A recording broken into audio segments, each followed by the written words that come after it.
Hi, I'm Zelinda. I teach yoga for people with all kinds of bodies. Welcome to the introduction to getting started with yoga. Coming up next is a series of 5 videos to help you get started with yoga. But before we actually get started with the yoga, I wanted to give you a little bit of information, and that's why I've put together this introduction video for you. Very often, when people think about yoga, they have the image in their mind of some kind of exercise that's very physically challenging, that requires a lot of flexibility. And having that perception can introduce a lot of stress and strain and even a feeling of intimidation before you even get started. So I'd like to set your mind at ease and let you know that everything that you see here to help you get started with your yoga practice, it's going to be comfortable for your body. We won't be doing any crazy balancing poses. I won't ask you to put your foot behind your head.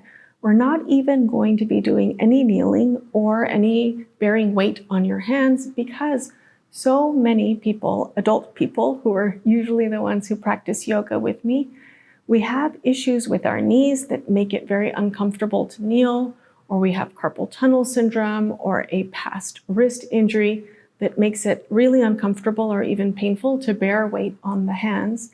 And the thing is that we don't need to do those things. It's not a requirement to kneel or bear weight on your hands or balance on one foot or anything at all.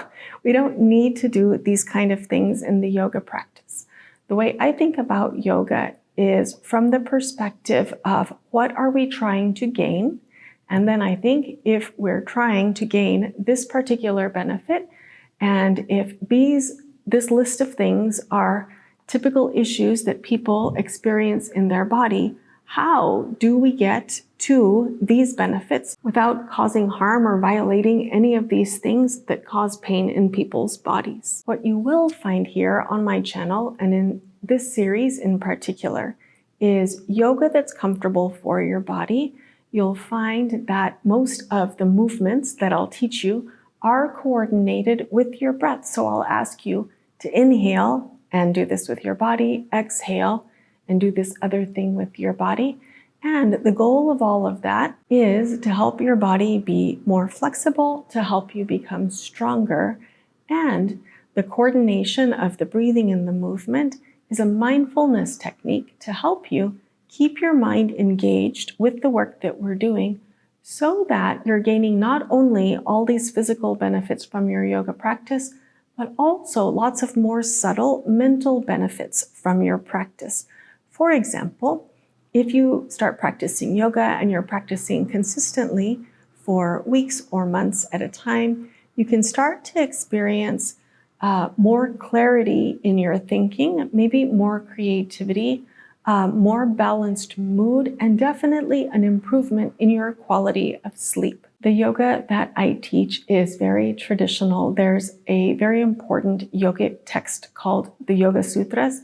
And in the very beginning of this text, the author tells us what is the purpose of yoga. And he teaches us that the purpose of yoga is to quiet the mind.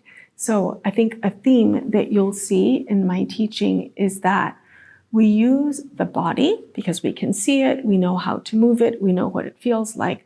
We use the body as a tool in the yoga practice. And because we're using the body as a tool in this way, it's becoming more flexible and it's becoming stronger. But why are we using this tool? Well, we're using the body as a tool to help the mind, because the real goal of yoga, the ultimate goal of your yoga practice, is to help your mind be calm. And that probably is different than most people's understanding of the purpose of yoga. Most people think that we practice yoga to get really flexible, really bendy, be able to do some cool party tricks with our bodies. But traditionally, that's not why we practice yoga. We practice yoga and use the body as a tool to help calm the mind. So in the next video, which is the first practice video in this series, please keep in mind that everything should feel comfortable for your body. I will give some instructions about postures that you can do, and you can do them the way that I explain. You also are free to change them. You can make adjustments so that they work better for your body. And you'll find that I also will give lots of options and ideas to help you figure out how to do the postures and the sequences in a way that's comfortable for you and in a way that provides the right kind of benefit for you. One more thing I'd like to share with you is that this is a series of 5 videos. You don't necessarily need to do the first video on the first day and the second video on the second day and so on. You can continue working on the first video as long as you'd like. You might do it for a week, you might do it for a month. Whenever you feel ready, you can progress to the second video, and then when you feel ready, progress to the third, and so on. The more consistently you practice, the better you will start to feel in terms of becoming more flexible, becoming stronger, reducing aches and pains in your body, and also the more subtle benefits that I mentioned, the mind-related benefits like mood and clarity and concentration and improved sleep and all of that. So the more consistently you practice, the more you'll start to experience these benefits. Remember that everything should feel comfortable. If you ever have a doubt, please leave me a note in the comments and I'll get back to you as soon as I can. And I look forward to getting started with you.